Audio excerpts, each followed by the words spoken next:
এদিকে please attention, কথাগুলো শোনেন।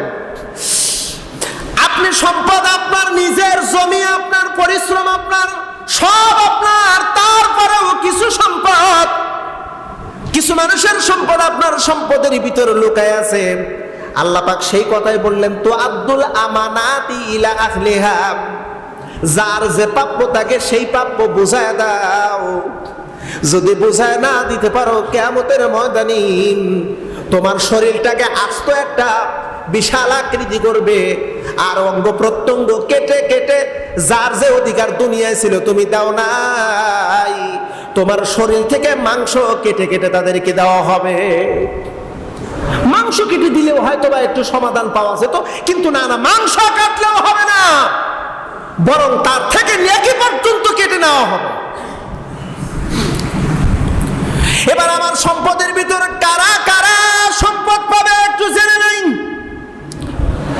ও বন্ধু, আপনার ফসলের ভিতর থেকে, আপনার অর্জিত টাকা পয়সার ভিতরে কয়েক শ্রেণীর মানুষ আপনার সম্পদ পাবে। এর মধ্যে এক নাম্বার পাবে জাবিল ফুরুজ। জাবিল ফুরুজ অর্থাৎ যারা ব্লাড কালেকশন আত্মীয়, অর্থাৎ আমার ইন্তেকালের পরে যারা আমার সম্পদ পাবে তাদেরকে বলা হয় জাবিল ফুরুজ। তারা কি পাবে? আমি মরার পর তো তারা সম্পদের ভাগীদার, কিন্তু জীবিত অবস্থায় তারা কি পাবে? প্রশ্ন আসে না? জীবিত অবস্থায় তারা কি পাবে?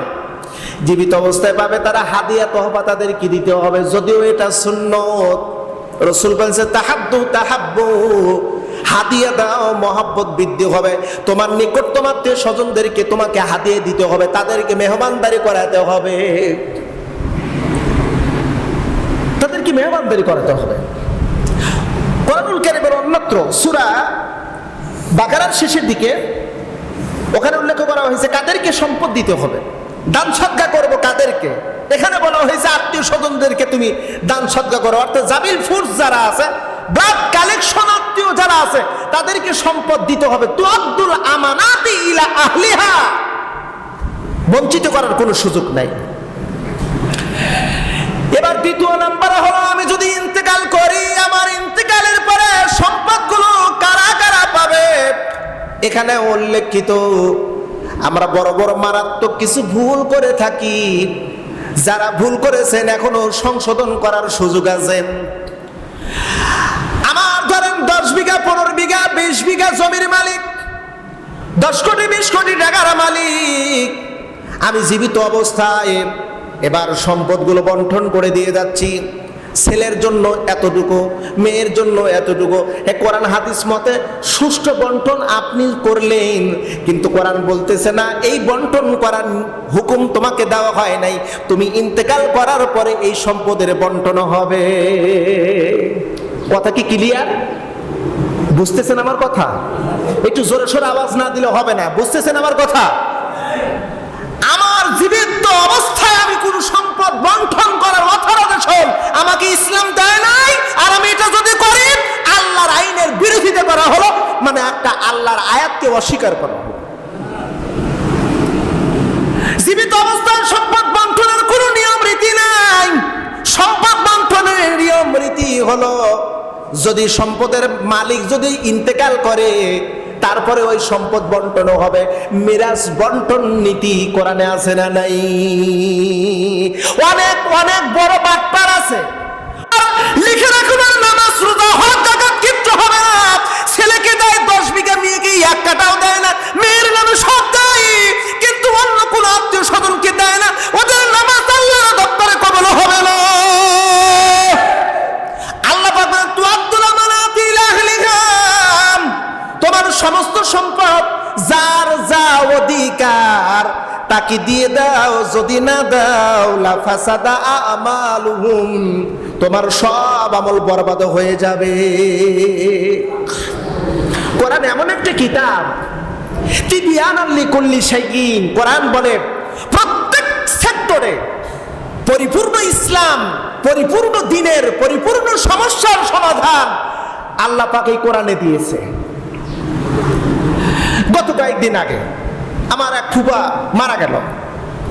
মারা যাওয়ার পরে আমি জানি না, যদিও আমাদের বাড়ির সাথেই থাকতো, তো উনি 2 ছেলের নামে একটু জায়গা ছিল, রেজিস্ট্রি করে দিয়েছে। তো ওনার 2টা মেয়ে, মানে 2টা মেয়ে 3টা ছেলে, একটা মেয়ে মারা গেছে আর একটা মেয়ে জীবিত আছে। বড় ছেলেকে না দিয়ে 2 ছোট ছেলেকে জায়গাটা রেজিস্টার করে দিছে। আমি এটা জানতে পারলাম অনেক পরে, তা ইন্তেকালের পরে জানলাম। জানার পরে আমি এবার সবাইকে নিয়ে বসলাম, আমি তো জানি না এই বিষয়ে, তো এই কাজটা করাইছে কে। দেখলাম যে এর ভিতরে আমার এক ছোট চাচা ছিল, মূল হোতা। ওনারে বললাম, আপনি এই কাজটা কেন করলেন? জবাব দেন। কেন করলেন জবাব দেন। অনেকে এরকম করে, আমি দেখেছি, আমার এলাকাতে আছে। নাম বললে আপনারা চিনবেন। ছেলে একটাও নাই, মেয়ে মোটামুটি মাশাআল্লাহ 4টা মেয়ে, সম্পদ অনেক, 40-50 বিঘা জমি। আমার আলম ভাই চিনবে, আপনারাও চিনবেন, নাম বললে চিনবেন। সব সম্পত্তি মেয়ের নামে রেজিস্টার করে দিয়েছে। কত বড় বাটপা, কত বড় শয়তান! কারণ ওই সম্পদের অধিকার ওর ভাতিজারা আছে, ওই সম্পদের অধিকার ওর ভাতিজারা আছে। কোরআন বলতেছে ভাতিজা পাবে সম্পদ, মেয়ের নামে রেজিস্টার করে দিয়েছে। তার মানে হলো আল্লাহর আইনকে অমান্য করেছে। ও যদি মৃত্যুবরণ করুন, জানানো হবে না, বিলে জানাতে ওকে দফন করতে হবে।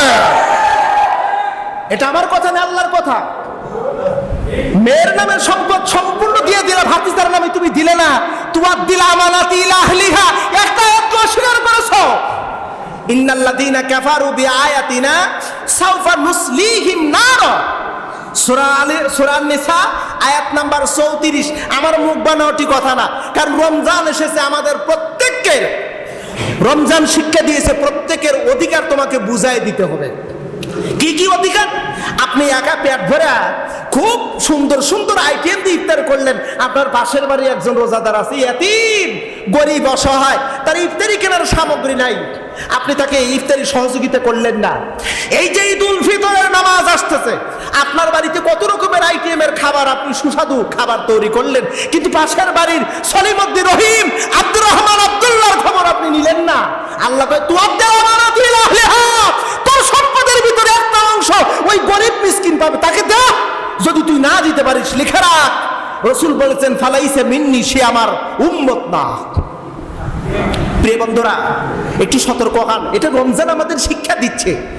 রমজানের শিক্ষা নেবেন না? কথা বলেন না কেন? রমজানের শিক্ষা নেবেন না? রমজানের শিক্ষা নিতে হবে। এই শিক্ষা অনুযায়ী জীবন জিন্দিগি গঠন করতে হবে। যদি শিক্ষা অনুযায়ী জীবন জিন্দিগি গঠন করতে পারেন, লিখে রাখেন, আগামীর সময় আমার জন্য সুপ্রসন্ন, আগামীর সময় আমার জন্য ভাগ্য সুপ্রসন্ন, আমার জন্য আল্লাহ সিরাতে মুস্তাকিম লিখে রাখছে।